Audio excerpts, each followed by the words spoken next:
I was unskilled, and you trained me. I was forgotten, and you reached out to me. I was fatherless, and you nurtured me. I was broken, and you mended me. As Jesus says, whatever you do for the least of these, you do unto me. Support a child in His name through Compassion International at compassion.com/unto me. A touch of formaldehyde, a pinch of acetaldehyde, a splash of acrolein makes the perfectly evil vape cloud. Vaping can expose you to a toxic mix of chemicals. Know the real cost of vapes. Brought to you by the FDA. Steering clear of sick days doesn't have to be hard. Walmart has no-cost vaccines for things like the flu, COVID, pneumonia, and more. So you can keep up with your immunizations without making an extra stop. Your pharmacy wherever you are. Welcome to your Walmart. $0 copay with most insurances. State agent health restrictions apply. Welcome to our paranormal afterlife.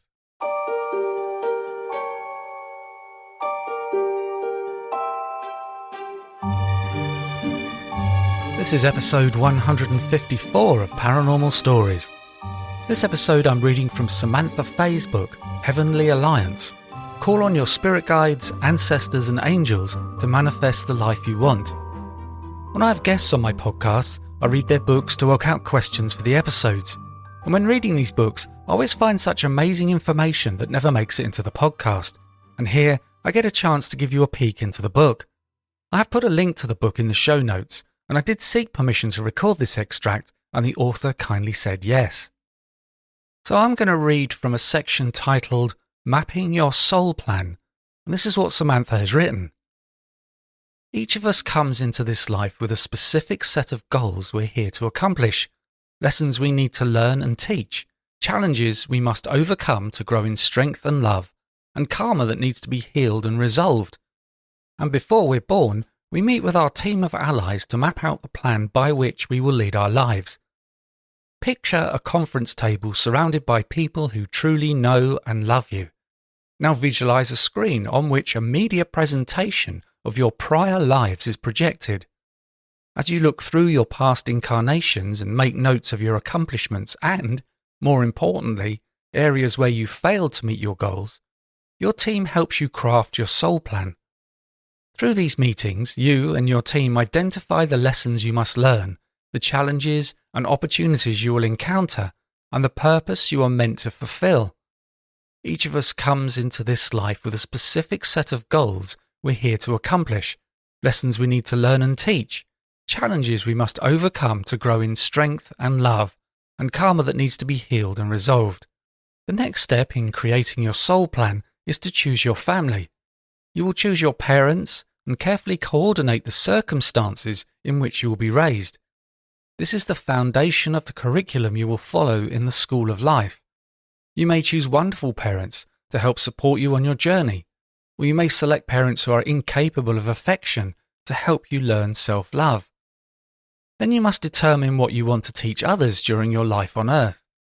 Writer and speaker Wayne Dyer believes that before he was born, God asked him what he wanted to teach in his life. He answered, self-reliance.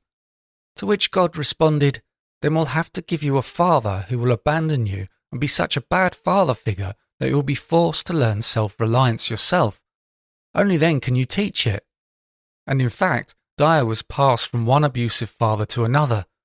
Finally, despite the inner rage he felt, or perhaps because of it, he found the seeds of forgiveness in his heart. In retrospect, he realized that his painful childhood experiences ultimately taught him resilience and self-reliance.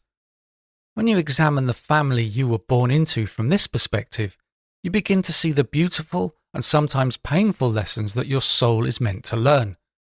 What did your parents teach you about love, security, and safety? How has this shaped your views on life? What impact did their love or lack of love have on your life as a child and as an adult? How did your childhood experiences make you stronger, more self-reliant, and capable of sharing love? What did your parents teach you about who are you and how you matter in this world? We're all teachers and students for each other, like the grain of sand that turns into a pearl under stress, or the chunk of coal that emerges as a diamond under pressure. You transform into your true light when you encounter relationships that push your buttons, break your heart, and cause you to fall apart momentarily. When you are able to put yourself back together, you are different, stronger, and shining brightly like a diamond, with the innocence and grace of a pearl at the core of your heart. Working from this foundation, you and your spiritual team then map out the helpful people and mentors you'll meet along your journey who will guide you towards discovering your soul purpose. You choose your friends, teachers, partners, co-workers, and family members. Your guides show you signposts, often in the form of synchronicities or divine timing, that serve to remind you that you're on the right path. You also choose your challenges, those dark nights of the soul that enable so much growth and strength to blossom in your heart. Your soul plan is like a map for your life journey, but this does not mean that everything is predetermined. A blueprint for building a house rarely comes to fruition exactly as planned. There are always unforeseen changes and challenges. The budget isn't big enough for the kitchen counters you want. The paint colours you choose don't match the living room furniture you love. Instead of beadboard in the bathroom, you now want wallpaper. Things change and evolve, and the same thing happens as you follow your soul plan. It's just a map that suggests the people, situations, and experiences your soul needs in order to grow. This is very clear in the story of a client named Meg. Meg's map. Meg was a strong, confident, outspoken woman who was raised by a Marine dad and a stay-at-home mum who eventually became a fitness trainer. She was born to be tough and strong. In high school, she started to notice that her hands tingled when she was around sick people. When she was in college, she went along with some friends who were having psychic readings done, although she didn't believe in this mumbo-jumbo. When the woman told Meg she was a healer and would eventually be able to see auras and chakras, she stubbornly scoffed at the prediction. But she kept it to herself that she did often see hazes of colour around people.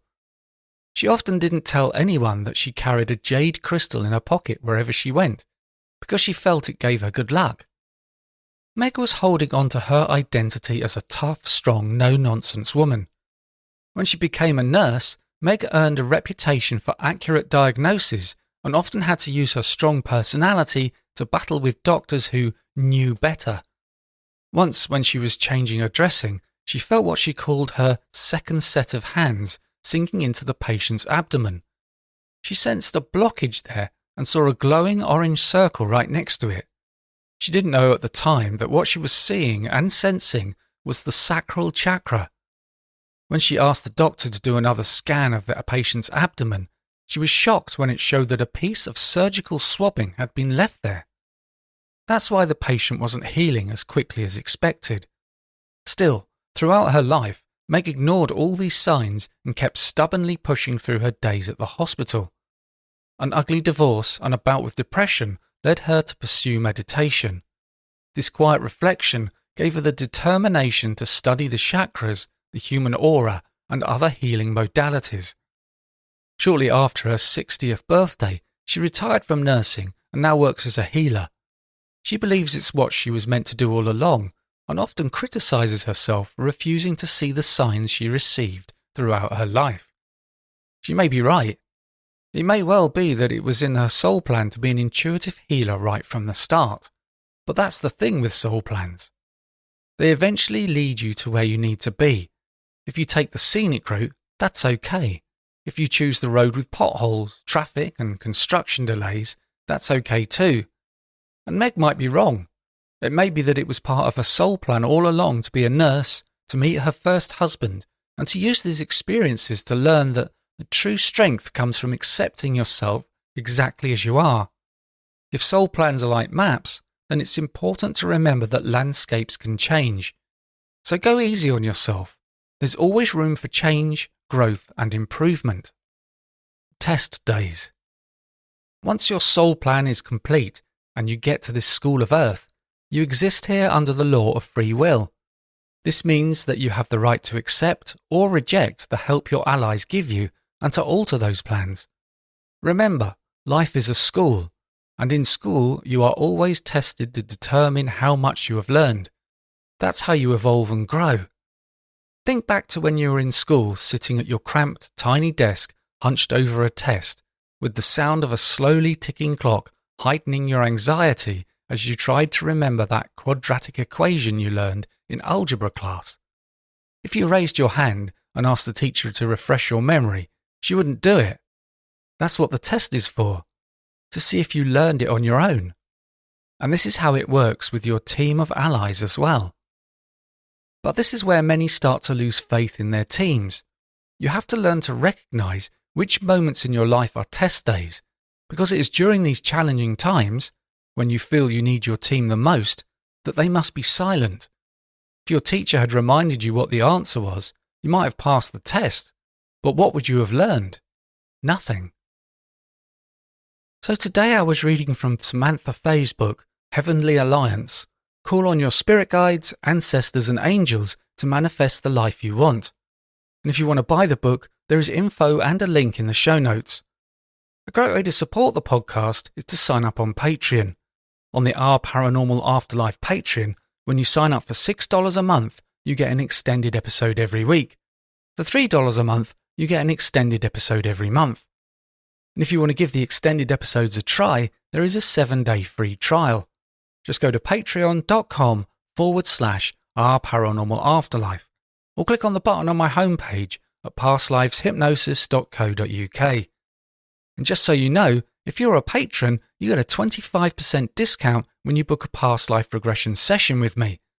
And I'm offering a free consultation call, which can be booked on my website.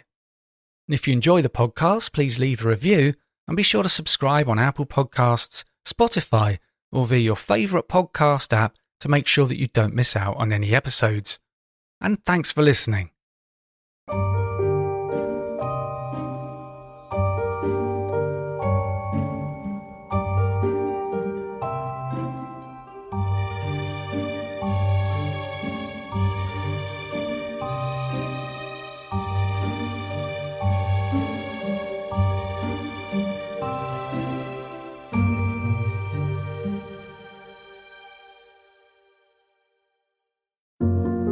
I was unskilled, and you trained me. I was forgotten, and you reached out to me. I was fatherless, and you nurtured me. I was broken, and you mended me. As Jesus says, whatever you do for the least of these, you do unto me. Support a child in His name through Compassion International at compassion.com/unto me.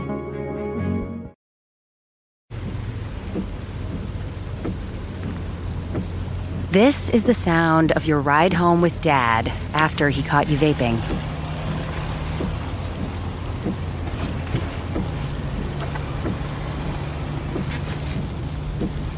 Awkward, isn't it?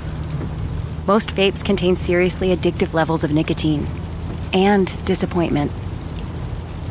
Know the real cost of vapes. Brought to you by the FDA. Steering clear of sick days doesn't have to be hard. Walmart has no-cost vaccines for things like the flu, COVID, pneumonia, and more. So you can keep up with your immunizations without making an extra stop. Your pharmacy wherever you are.